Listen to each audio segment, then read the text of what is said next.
Welcome, everybody, back to the award-winning RotoWire Fantasy Basketball Podcast, brought to you by us at RotoWire.com. Promo code YouTube15 for 15% off a RotoWire subscription. It is Friday, October 3rd, 2025. Alex Barutha here with Shannon McEwen and Ken K-Train Kreitz. All aboard. We're going to jump right into it. We're going to talk a little bit of news, 5-10 minutes, and then we're going straight into our sleepers. We got 12 of them for you. But we did have a preseason game yesterday, the first one of the year. Yesterday morning, Knicks Sixers in Abu Dhabi. Yeah, some notable absences from this game. Shockers. Embiid did not play in this one. Also, OG Anunoby was out. Some key takeaways. Obviously, this is preseason. Very low scoring game, so take of it what you will. But Mitchell Robinson started this game. There were some rumors that he would start over Josh Hart this year. He did, in fact, start the first preseason game. Robinson in only 18 minutes, 7 points and 16 boards. Like I mentioned, Josh Hart came off the bench, but then pulled his lower back and then got ejected for throwing the ball afterward. We also had VJ Edgecombe, rookie for the 76ers, 14 points, 6 boards, 3 assists. Any takeaways from you, Ken, in this game? I'm a little worried about OG Anunoby's health. He's coming off a career high, 36.6 minutes a game under Coach Tibbs. He missed yesterday's game because of a small wrist strain. I don't know if that's a big deal, but over his 5 years, Anunoby's averaged 56 games a season. His minutes should go down with Coach Brown, right? I would think so, Shannon. For the Knicks in general, what do you think? Are you expecting these guys to get like anywhere from 1 to 3 fewer minutes per game, the top guys? Yeah, it certainly seems like it, especially if Mitch Rob does enter the starting lineup and stick around. I mean, it's got to come at the expense of Josh Hart. Not only Josh Hart, because he's going to get plenty of run off the bench, but then OG and even Bridges as well. All three of those guys. And frankly, they could probably use a couple less minutes than what they've averaged the last few seasons. They have a deeper bench, too, so that helps. But good to see Tyrese Maxey healthy. Did have 5 turnovers, but that's probably just, a little rust. But 23 minutes a run. Good to see. All right, Shannon, we do have another – we could talk about this one after, but we do have another preseason game tonight. It is the Suns at Lakers. We already have some news from that game. Yeah, we have multiple players listed as out already on both sides of the game. For the Suns, Jalen Green's out, Mark Williams, big surprise there, out, and LeBron and Marcus Smart sitting out for the Lakers. I do want to see Mark Williams, Jalen Green play for their new squad this preseason at some point. Jalen Green should be form a nice duo with Devin Booker. They'll obviously be the top 2 scorers for the Suns and have the ball the majority of the time. Mark Williams, very interesting case for him as well. We've seen what he can do when he stays healthy and actually plays big minutes, but it's a big when or if. Is he going to be able to stay healthy, play 65, 70 games and be an impact player for fantasy squads? He's worth the risk given his current ADP, but I do really want to see him with the new squad in the preseason, at least for a couple games. I bet the Suns would love to deal Nick Richards before the deadline to get some draft capital back since they're so desperate for picks. One second rounder. Maybe. At least we'll see Common Malawach in this game, who had a pretty intriguing summer league. And I don't know. We'll get a little DeAndre Ayton action with the Lakers. We'll see how he looks, what JJ Redick's plan with Ayton is. Someone who's interesting in fantasy, but I can't say I have drafted a lot of up to this point. Ken, why don't you take us to the preseason game that happened this morning? This morning in Melbourne, in Melbourne, Australia. Zion played 15 minutes as the Pelicans beat the Melbourne United. Really just happy to see Zion play, period. 15 minutes isn't great. You'd frankly like to see him push him more. But, gentlemen, are you too believing all this skinny Zion narrative? We're going to just rely on him to play 75 games this season? Uh, 75 games is a lot, but I am certainly intrigued by skinny Zion. That the skinnier he is, hopefully it helps him stay healthy and appear in more games. He has hit 70 games once in his career back in the 23-24 season, and he was great. 23, almost 6 rebounds, 5 assists.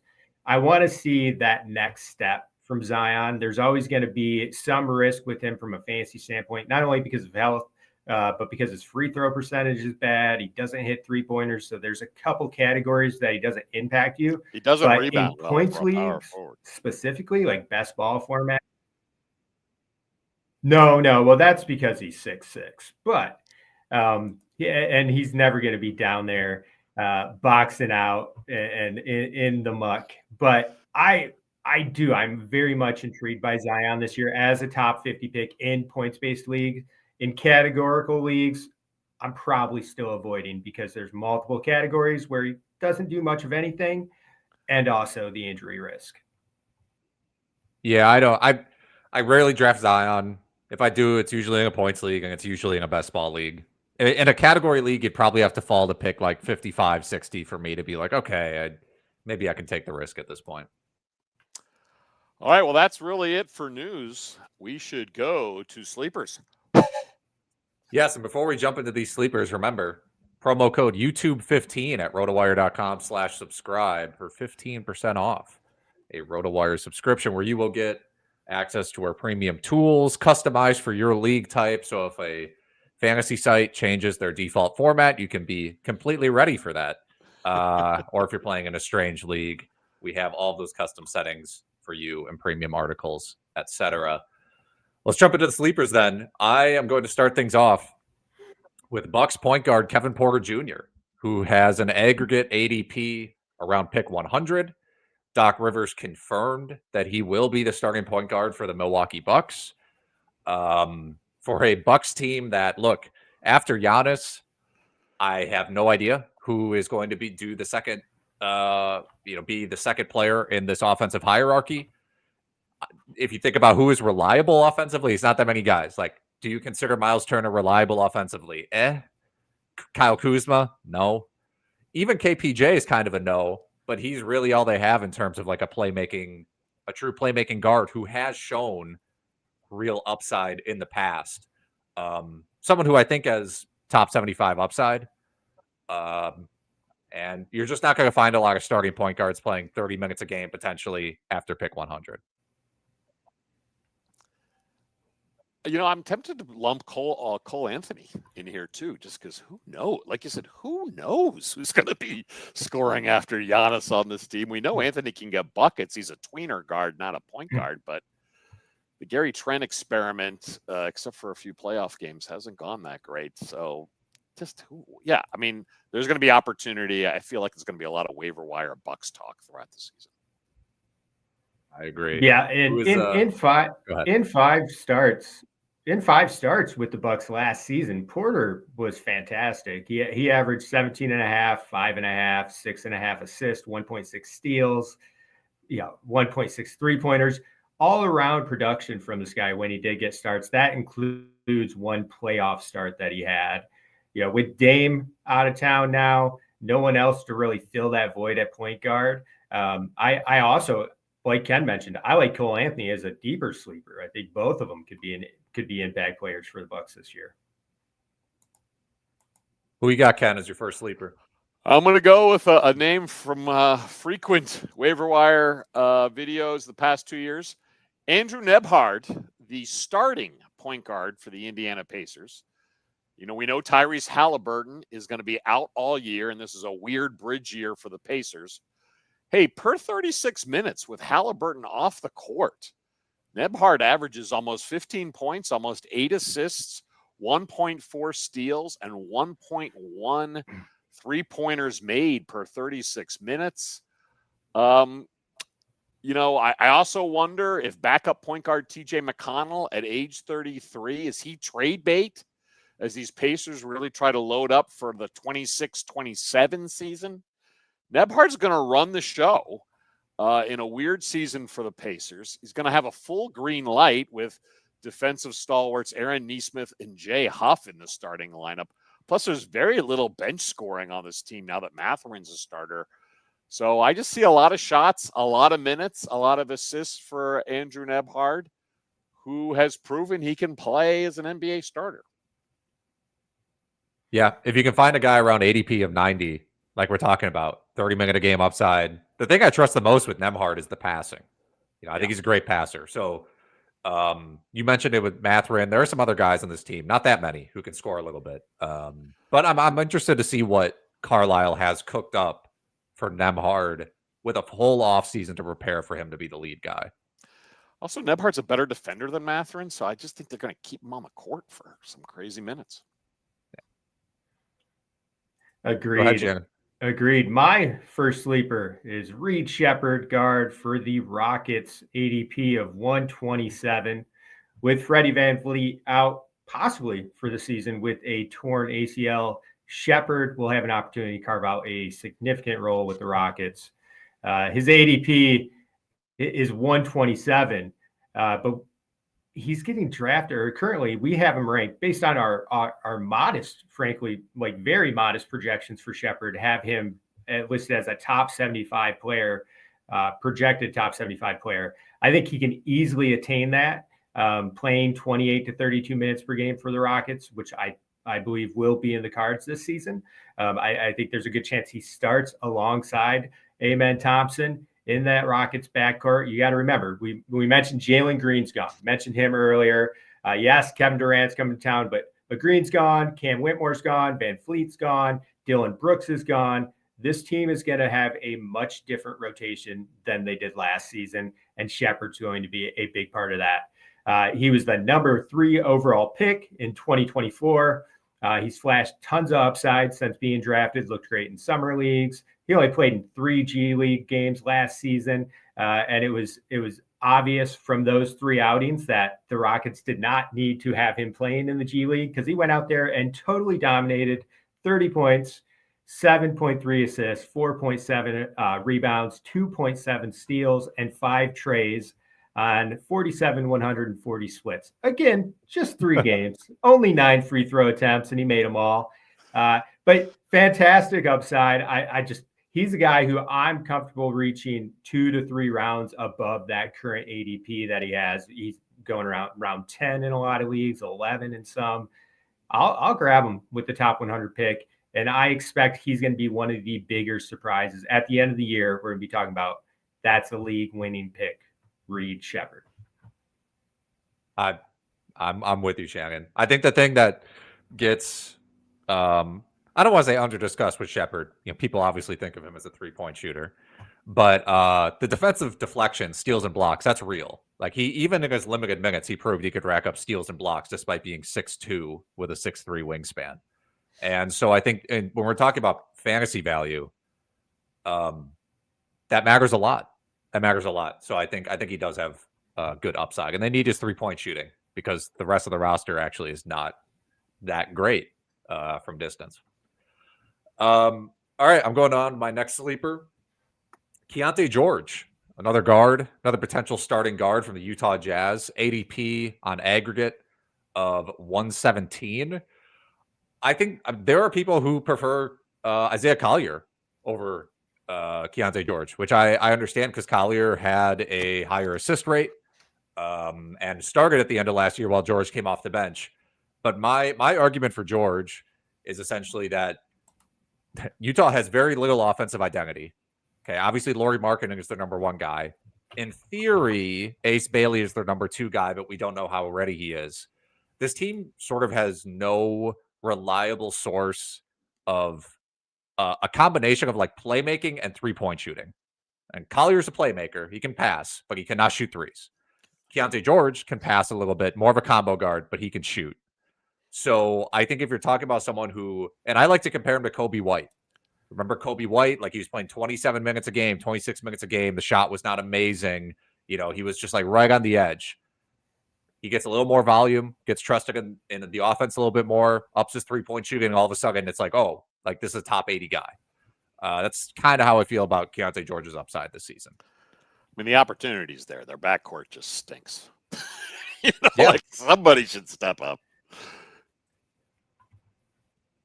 All right, well, I'll go with my second pick, and I'm going to stick with guard as well. Favorite of Shannon's, of course, Jaden Ivey, the guard for the Detroit Pistons, has got an average ADP of 115. Back from injury on the broken leg. Still has plenty of upside. He's only 23 years old. Really improved his shooting, and I think roughly 30 games before he broke his leg last year. Shot 46% from the field and 41% from three, which is great. There are very few 18-point, 4 assists, 4 rebound guys with good percentages this late in drafts. Very few guys with his kind of draft pedigree as well. Obviously, we just need Ivey to stay healthy, but I think there's a lot of opportunity still in Detroit for Ivey. But Shannon, you're our Pistons expert. What was your initial reaction?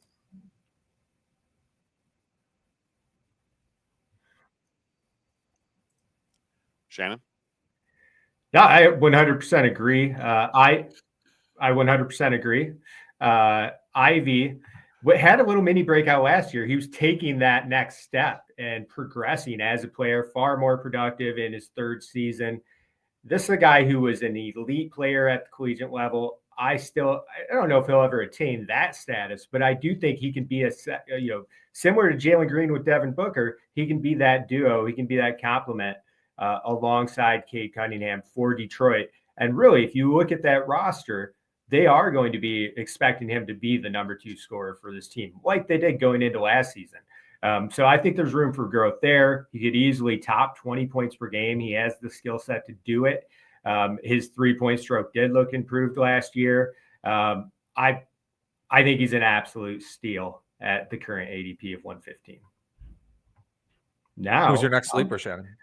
Yeah, number 2 for me, I'm going to go with a rookie, Kon Knueppel, guard, maybe a little bit of small forward, but probably locked in at shooting guard. Miller will slide over to the 3 for the Charlotte Hornets. Current ADP of 138. Knueppel was the 4th overall pick out of Duke. He was one of the top shooters in the 2025 draft. LaMelo was talking about how much bounce Knueppel had just this past week. He was intrigued by it and surprised by such a gritty player having that kind of hops. But Knueppel, I just like everything I've seen from him so far. I think he's a perfect fit with the Hornets. They have that trio of young guys they're going to build around now, along with Miller and LaMelo. He flashed some decent production in Summer League, 15.6 points per game, 4.8 rebounds, 3.8 assists, 1.2 steals. 3-pointers are going to be there. If he's able to contribute on defense and assist like he did in Summer League in any capacity, that's going to be a great late-round dart that has upside to finish as a top 100 player. Yeah, you mentioned with Knueppel, it's like the versatility more than anything. I think is going to help him play minutes. And for rookies, their efficiency can kind of be questionable. So more than anything, it's like, can this guy just get 30 minutes consistently? And I think that's totally possible in their rotation, because the wing rotation is not that good when you talk about forwards. Like Josh Green, Grant Williams, Solon, like Knueppel should be playing 30 minutes a game, in theory.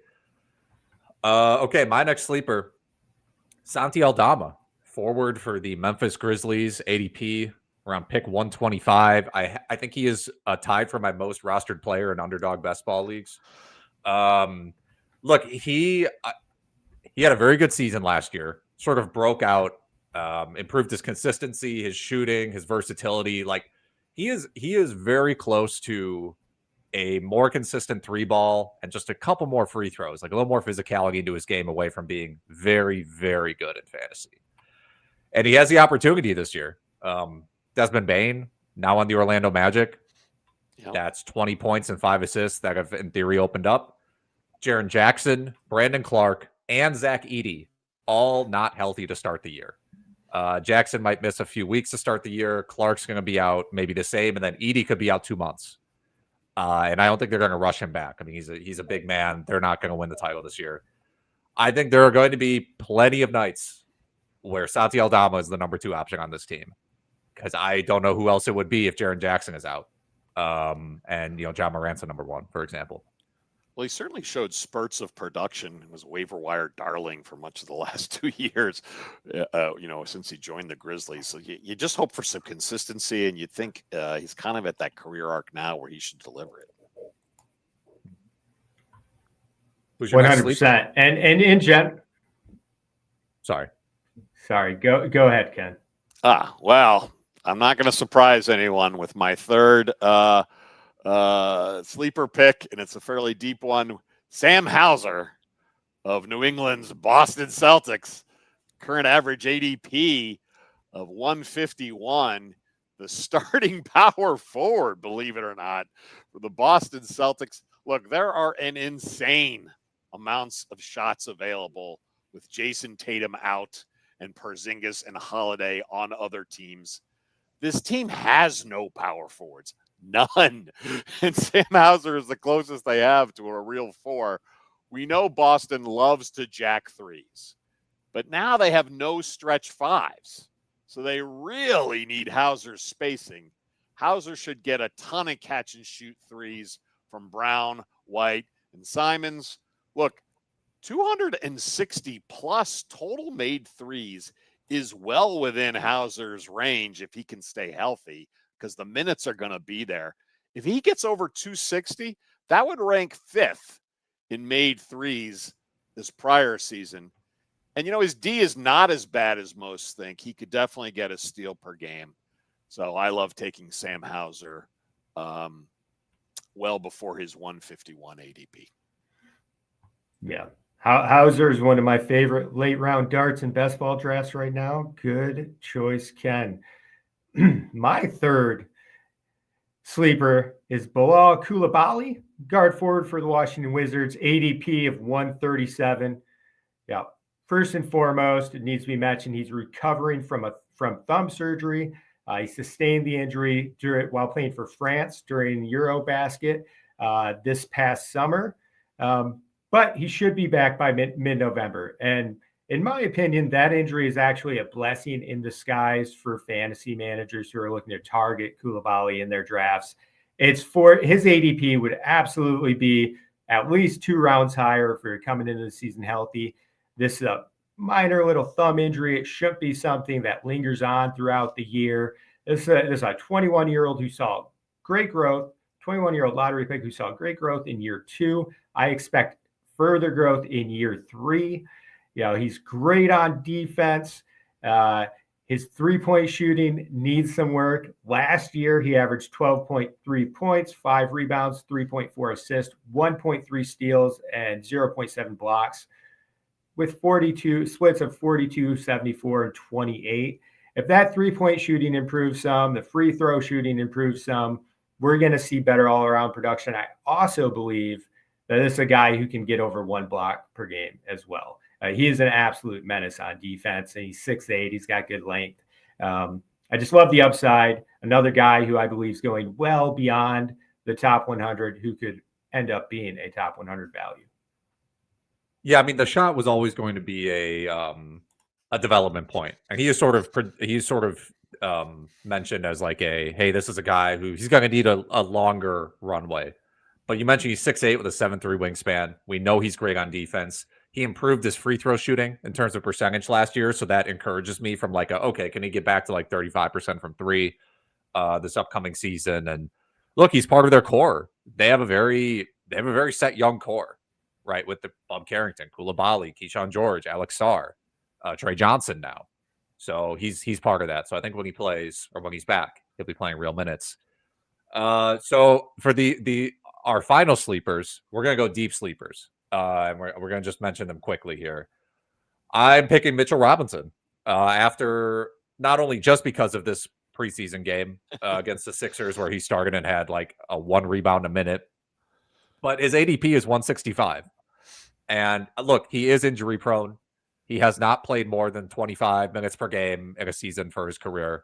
There are issues, but if he can get to the 25, 26 minutes a game and he can stay healthy at pick 165, the rebounds, blocks upside, especially if you're punting free throw percentage, I think it's certainly fine to take a gamble in that range.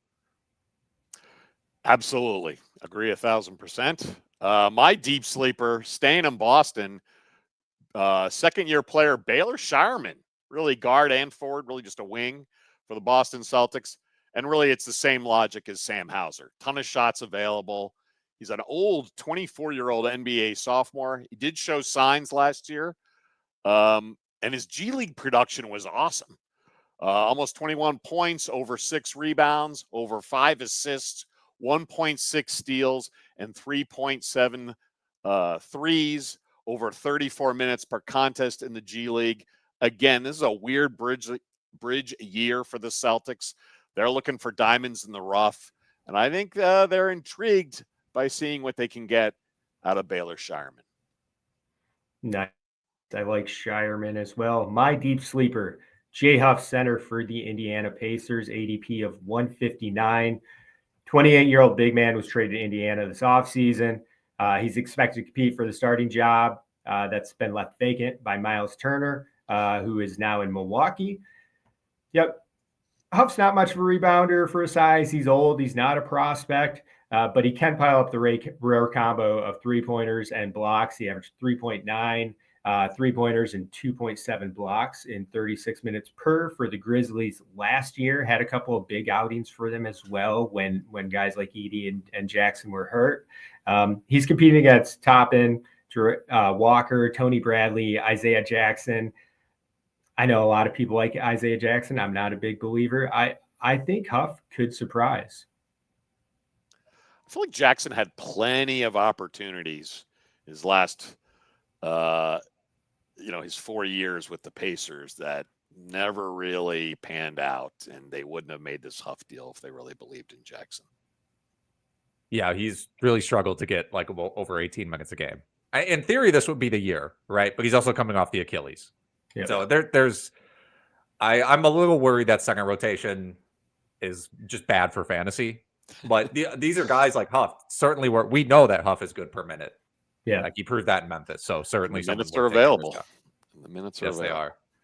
They are. Thank you, everybody. That wraps it up for the first Friday podcast of the 25-26 NBA season. Remember, promo code YouTube15 at rotowire.com/subscribe to get premium access to our tools, extra articles, stuff like that. The My Leagues feature. So if you're someone who's in 5, 10, however many leagues, it makes it extremely easy to track who do I have, who's available, and you can make those waiver wire pickups, watch list stuff really, really easily. I use it. Pretty much everybody that I know who plays a ton of fantasy basketball at RotoWire uses it. Ken, take us out of here. That's promo code YouTube15 for 15% off your RotoWire subscription.